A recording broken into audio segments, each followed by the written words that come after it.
it's okay to not know what to do. Ask for help and do what you have to do to be able to survive this, right? Whether it's grief, whether it's caregiving, you know, whatever feels right for you in the moment, make that decision. Always be kind because you never know what somebody's going through.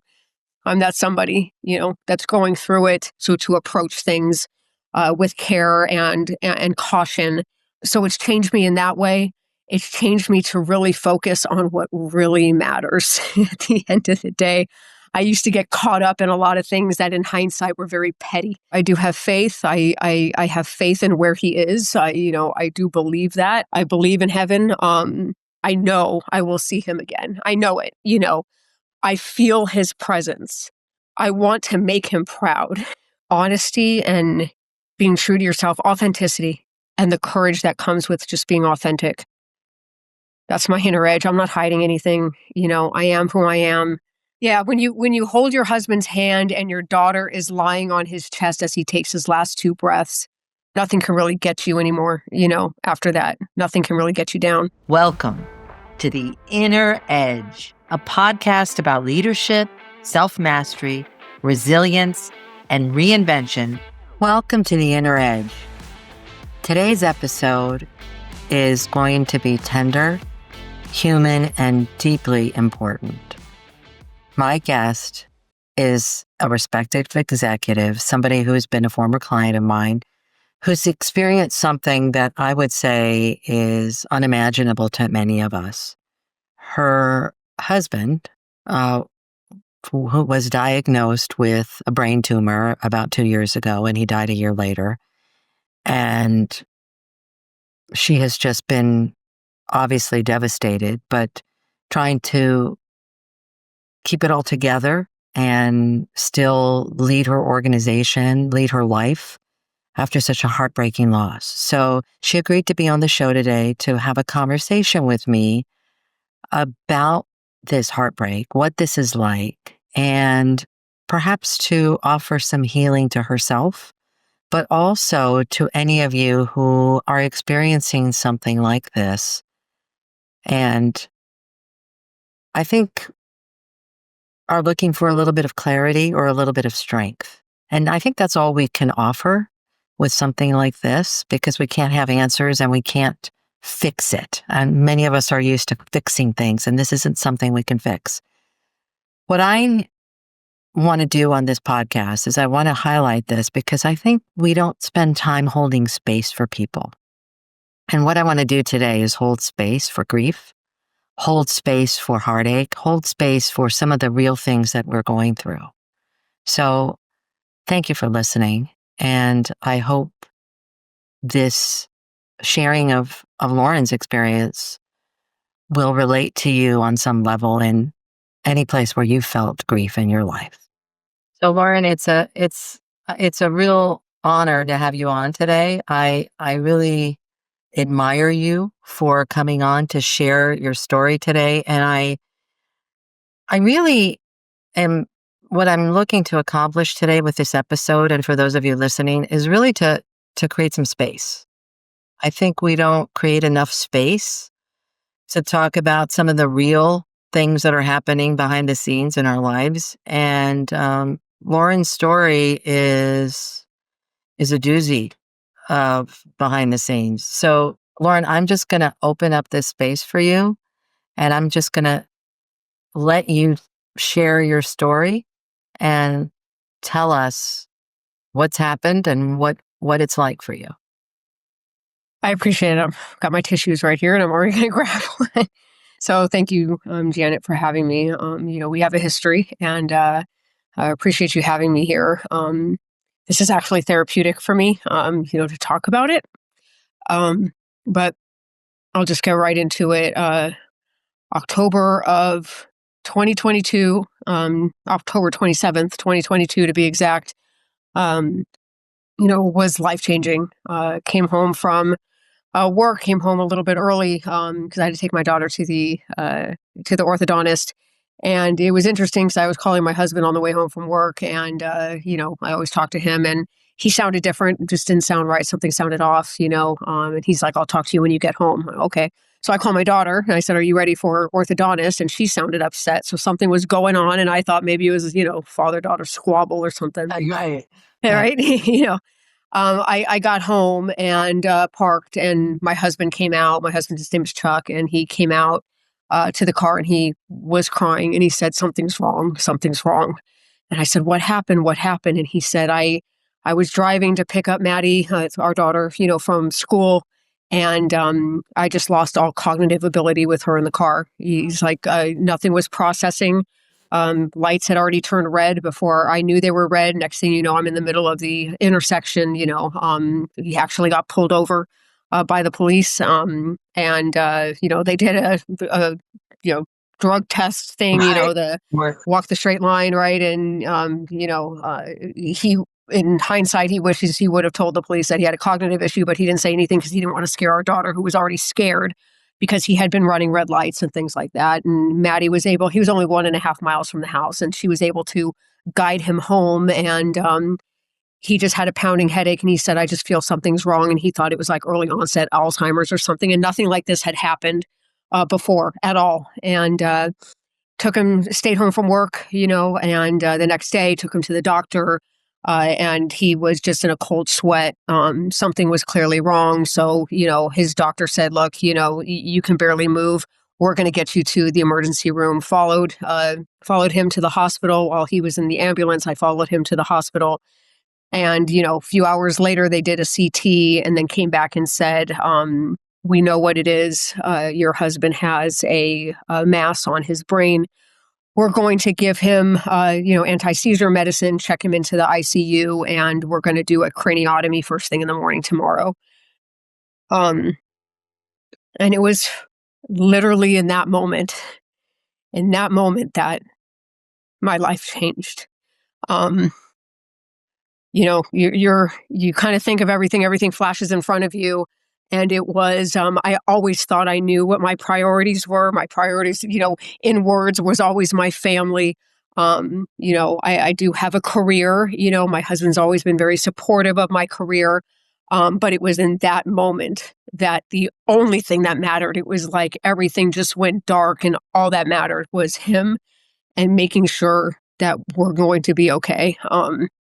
And so he was diagnosed. They did an emergency craniotomy the next morning, where they moved a 6 by 3 centimeter, tumor from his brain, and they gave me the basically the path.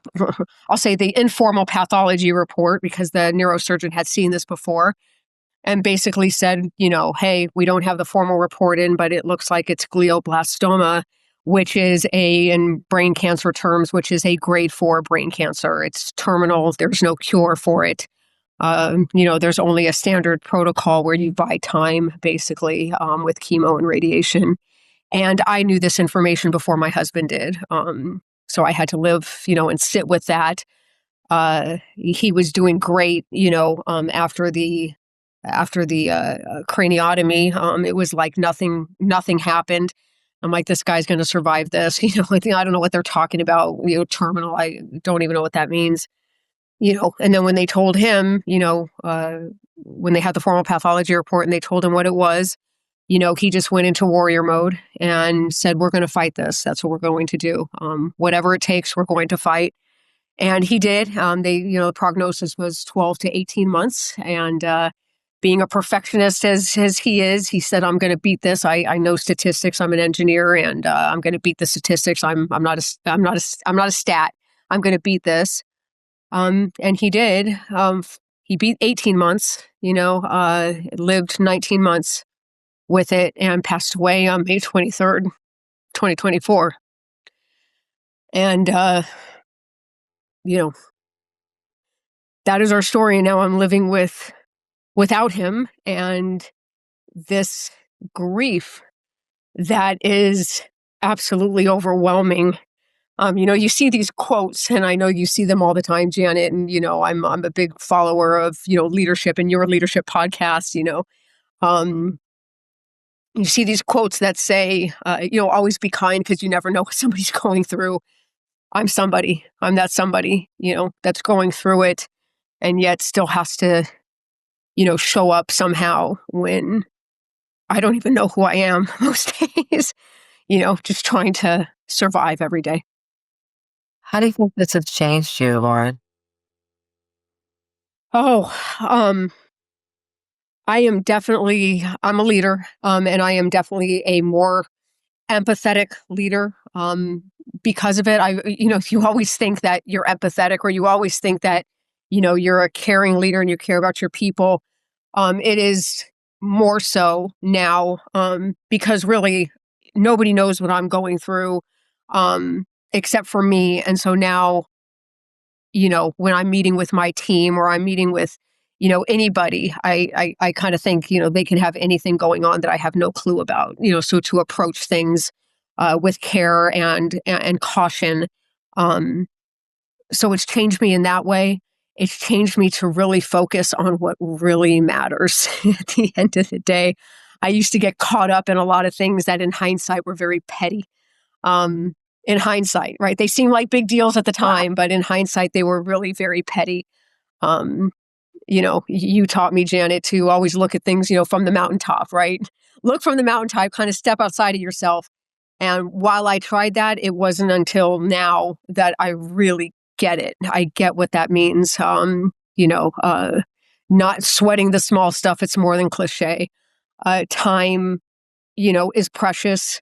I lived it when time is all we had, left. It really is precious. And so those are the kinds of things that I am a better person for this. As ironic as that may sound, I'm a better person for it. Um, I mean, I can't even tell you. I don't even have the words to say thank you for sharing that story. I mean, I know it's tough, reliving that or restating it, but it must have been just like, I can't even imagine. Like, it's like something fell out of the sky and then the whole floor just fell out.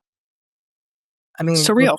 yeah, yeah, It was surreal. I mean, in that emergency room that night where they said, that he has a mass on his brain, what was interesting is the irony that there was almost a little bit of relief because he was so scared that he had early onset Alzheimer's. right, And so it was almost like a bit of a relief of, okay, we know what it is and we can go and fight this. right, Right.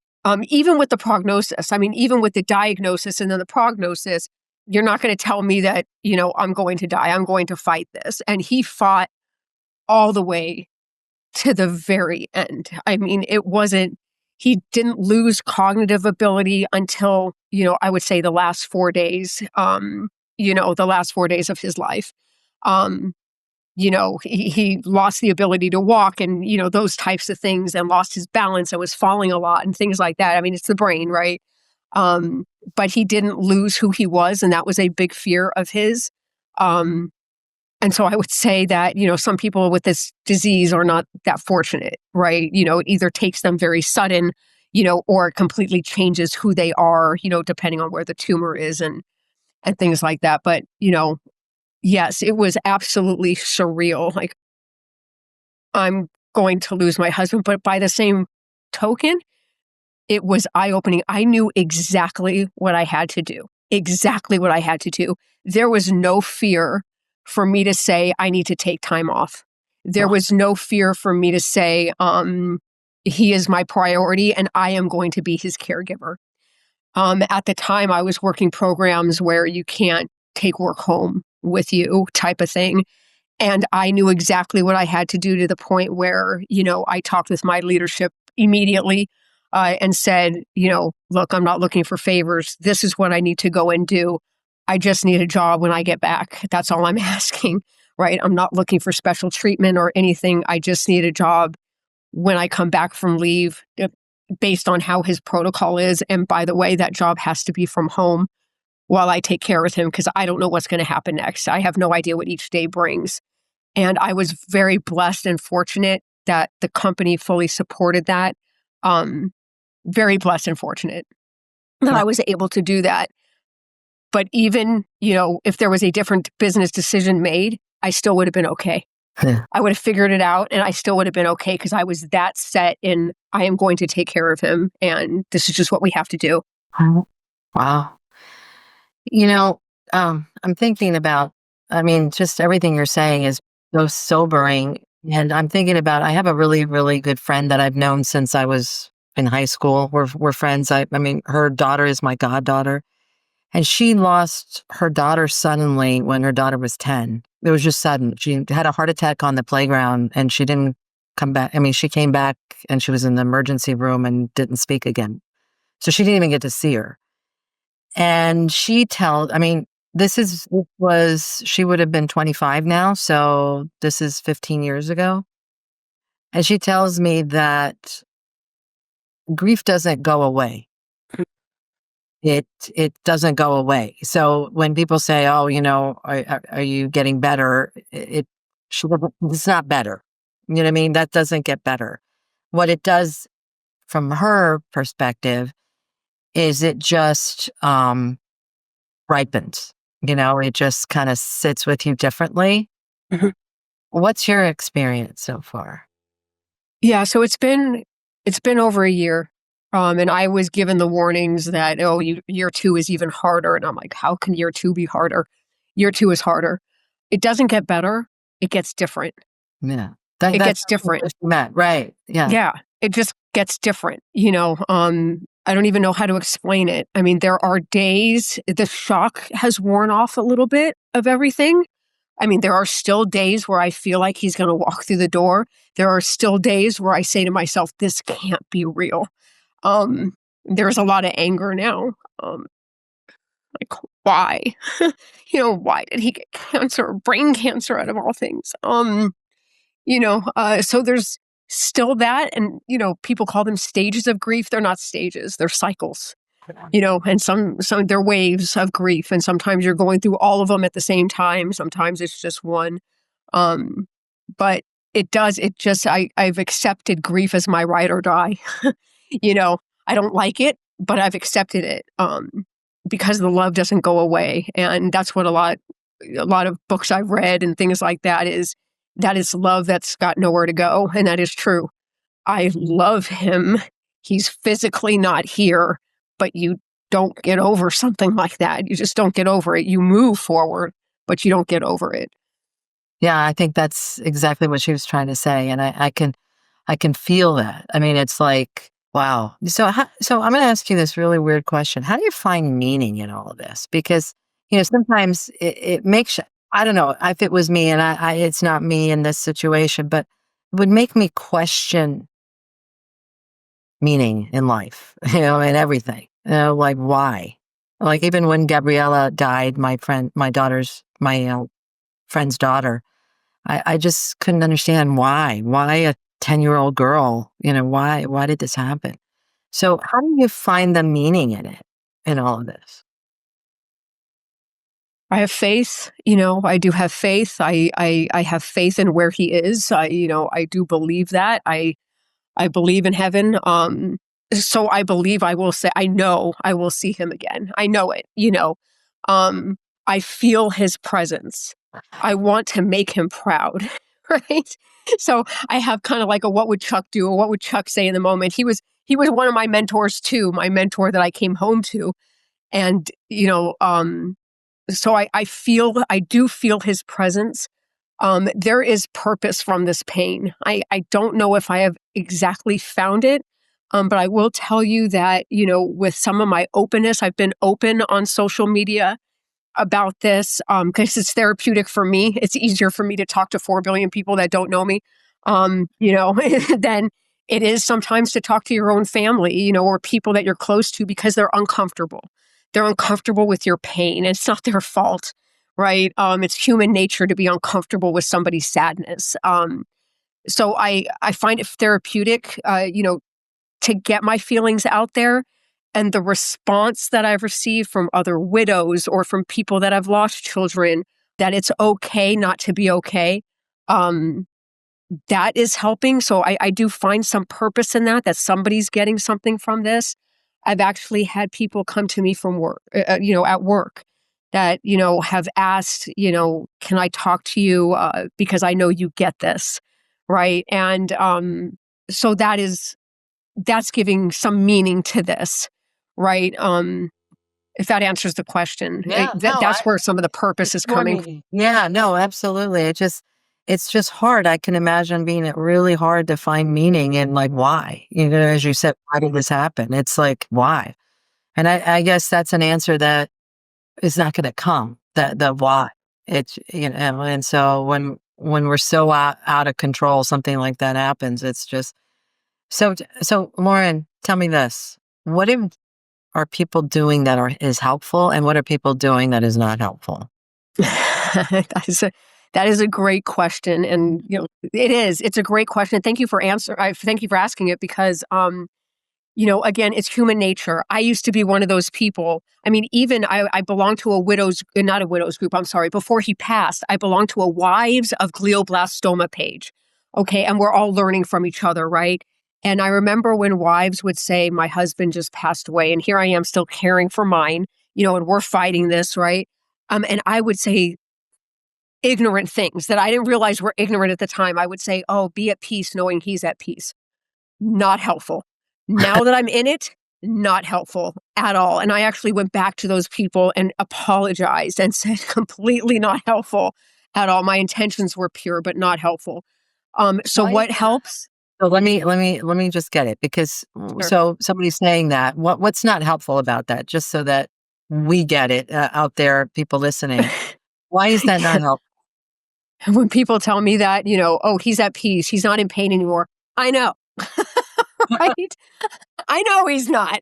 I know he is probably better off. I know he's not in pain. It's people that are left behind, right? My world has been shattered. Our daughter's world, my stepson's world, we have been shattered. I know he's good. I know that. And no, he's not in pain anymore. We know when somebody says, oh, time heals. No, it doesn't. I actually had to tell my dad, okay, who is my second hero, right? I actually had to tell my dad, it's like I've lost half of my body. If you can cut my body in half vertically, I've lost half of my body. I will never be the same. I'll learn how to walk again. I'll learn how to eat. I'll learn how to do all the things that I'm supposed to do because I'm not dead, so I'll learn how to do that, but I will never be whole again. Wow. That's the way to explain it. That's the best way I can explain it. I will never be whole. There will always be a part missing, right? So we don't heal from this. At least speaking for myself, I don't heal. Time is not going to make it better. It's just going to make it different, right? And make the journey different. What's helpful, what is really helpful is when people ask about him, when people say, or when people share a memory, right? I mean, there are times where I actually call, some folks that were close to the both of us, and I said, tell me a story. I just need to hear a story. Find pictures that I don't have yet. Send me pictures that I don't have yet. Say his name, bring it up, ask me, hey, remember this time, or, tell me your favorite time with him. And that's what's helpful, is allowing me the space to talk about him, to talk about us, because he's not dead to me. Right. Right. He's physically not here, but he's not dead to me. That is so profound that because I think that's what people are afraid of. They're afraid of bringing it up because they're Yep. bringing up where, oh my gosh, this is going to be painful or hurtful or whatever. And actually it's through that process of reliving that you honor him, I guess, in some way, right? I mean, so Absolutely. I'm going to ask you a weird question. Do you feel like you get messages from him? I do. And yes, I don't think that's weird. So yeah. so that's why I'm asking. No, I absolutely do. And, our daughter, Maddie, and we talk about this all the time of, oh, that's dad, that's dad. And for us, it's not the traditional things of, what I've read before, or cardinal and pennies and, Right. feathers and stuff like that. I'm in California, it's dry as the desert, and we don't have cardinals, right? And I don't want to feel like he's not here because there isn't a cardinal. But it's I funny haven't heard the because cardinals before. I've heard the feathers though a oh, lot. okay. Yeah. Yeah, I mean, there's been times where, just I'll be sitting outside. I go outside a lot now and I just, kind of think and, process. And I'll be sitting outside and I just remember it was like 3 days in a row, these two ducks, one's a mallard and the other one, but two ducks would just go into the pool. And I just knew it was him. I Oh, knew it was him. Um, Maddie has asked, her and her dad were very, very, very close. I mean, very close. And she has asked for guidance and, dad, just show me something. And he does, he'll show up in a way that, is just perfectly her dad. And she knows that it was him.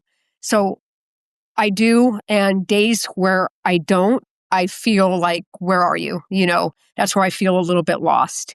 Every night before going to bed, every single night, he was cremated. So I have, the urn. I light a candle. There's a little candle thing on the top of the urn. I light the candle every night. I sleep with, a bear, his first teddy bear I ever bought him. It was actually a Build-A-Bear where we put a small little urn, inside of him. I sleep with that every night. And I go to bed with, I thank God for all the videos and pictures I do have because I go to bed and I'm watching a video. I have to hear his voice. I have to hear his voice. And it's funny because it's therapeutic, but by the same token, it feels like he's right here. Like I can hear, I'm hearing his voice and it's like, you cannot be gone. How is it that you're gone? So wow. It's like I said, I just want to make space for this, Lauren, because there's not, we're so used to solving things. And this, you don't solve this. And by the way, I know you. I mean, we've worked together. You're a solver. You've always been, okay, what's the problem? Let's get it, the solution. And this one isn't it doesn't, you can't solve it. It's, no. yeah. And so I guess what I'm going to ask you as we close this out is what would you tell people that maybe be experiencing grief or maybe having someone who has an illness or is going through something like this or may go through something like this? What words, and you've given lots of words here, but what words would you leave them with? That's a great question. It's okay to not know what to do, right? Ask for help. Ask for help and do what you have to do, right? To be able to survive this, right? Whether it's grief, whether it's caregiving, you know, whatever feels right for you in the moment, make that, make that decision. Like I said, I have never had so much clarity than that night, that we found out about, the tumor. I never had so much clarity. Like I knew exactly what I had to do. And there was no fear. There was no fear in, am I going to lose my job? Because nothing else mattered. Nothing else mattered. Um, so to be honest with yourself, right? And to be transparent with whatever it is that you need, to get through whatever you're getting through or to move forward and to move, with whatever it is that you're doing. I mean, I'm not being very succinct here and I'm not being No, very, it's not about advice. It's yeah, really more just a feeling, right? So what is, yeah, and so no, it's not about being succinct. It's about sharing your feelings. And I think you're sharing them. yeah. And share. I mean, I want nothing more, right, than my team. I mean, yes, things are personal. Things are personal. I shared everything with my team. Everything. When I went back to work after his first standard of care was complete, I went back to work and I was working from home. I was leading a very large team. It weighed very heavy on me as a leader, a vice president working from home. That weighed heavy on me. But I shared everything with my team and they were grateful for it because they said, you're leading us, you're still directing us. We're happy to have this level of leadership. Stop worrying about it, right? Stop apologizing for not being physically here, right? You're there for us when we need you most. And I shared that with them. When an announcement came out saying I was moving positions, I asked communications to be honest as to why. Why was I doing that? It wasn't, oh, we're just moving her to another position. No, say why. It's for personal reasons to take care of it, and they had the best intentions. We didn't want to share your personal reasons. I said, please do. And, and I said, please do, because I wanted people to know, I'm prioritizing balance here. I'm prioritizing family, right? While still doing a different job. And that actually helped a lot of people. And that wasn't my intention, Right. Right. but it actually helped That's a the lot of mission. people. Yeah. Yeah, it actually helped a lot of people. And it was interesting because more and more announcements that were coming out for other reasons, people were actually using that to focus on personal, to focus on family. It was like, yes, we're getting that message out there that it's okay, right, to focus on something else, on something different. And so that helped me. The more transparent I was actually very helpful. The more transparent my team is with me about their situations, the more I can help them, right? I really appreciate it when they share with me, some of the challenges that are going on in their life because, okay, let's get through this. What do you need, right? What do I need to do to help you? There's resources from the company. There's everything that we can do. So the more transparent I was, I believe the more support I got, but also that it was all going to be okay. Lauren, you're inspiring even in the grief and pain. Just listening to you is just so inspirational. Just as a role model, as a person, it really is inspirational just to hear you. That's what this podcast is about. It's about finding that inner edge. And so I'm going to ask you this final question. What is your inner edge? Gosh, I would say honesty and being true to yourself, authenticity, and the courage that comes with just being authentic. That's my inner edge. I'm not hiding anything. I am who I am. Uh, imposter syndrome is gone, right? I, I, That's all. I, yeah. When you hold your husband's hand and your daughter is lying on his chest as he takes his last two breaths, nothing can really get you anymore. After that, nothing can really get you down. You can pretty much handle anything after that. And so I authentically show up, and I know my worth. I know my value. And that's why it's made me better. As ironic as that sounds, it's made me better. And I'm still trying to search of who I am without him. But I think that's my inner edge is authenticity, just being real, and allowing that inner edge to show a little bit. And I thank you for doing this because I think really getting to the core of what makes us us and, it's important. I want to thank you with all my heart for sharing this with us today. I think, hopefully we gave you the space here to hold this, sacred. I mean, to me, it's sacred to be able to share in a little bit of your pain or to hear you share this with us. So thank you. Thank you. Thank you, Janet.